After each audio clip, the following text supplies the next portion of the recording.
প্রিয় দর্শক, আপনারা দেখতে পাচ্ছেন দুবখোলা নদীর মাছের বাজার। মানে এদিক দিয়ে মোটামুটিভাবে আমার ক্যামেরা যতটুক যায় সব বসে আছেন এখানে, সবাই খুচরা বিক্রেতা এবং শতকরা প্রায় 95% এখানে নদীর মাছগুলি বিক্রি হয়। জমে উঠেছে দুবখোলা নদীর মাছের বাজার।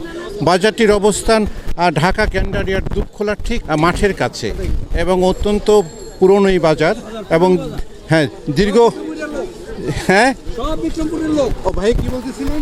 সব বিক্রমপুরের লোকে বাজার করে এখানে। কোন জায়গায়? আমার বিক্রমপুর লোজঙ্গে।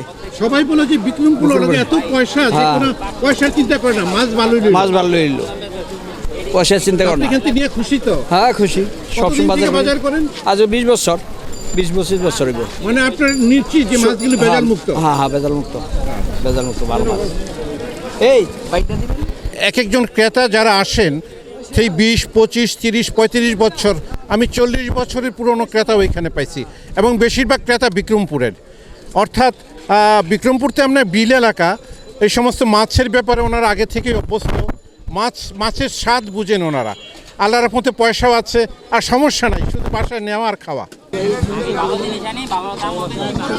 কাকা দাম কিছু বলছেন কাকা? না 700 টাকা না বেটা, আমি 2 টাকা দাম করি না, 2 টাকা কথা কই না। দুইটা ভাগ করে দাও দি ফুলটি। দুই বেশা কাকা ফুলি কত করে নিলেন? 700 টাকা দিন। 700 টাকা কেজি ফুলি।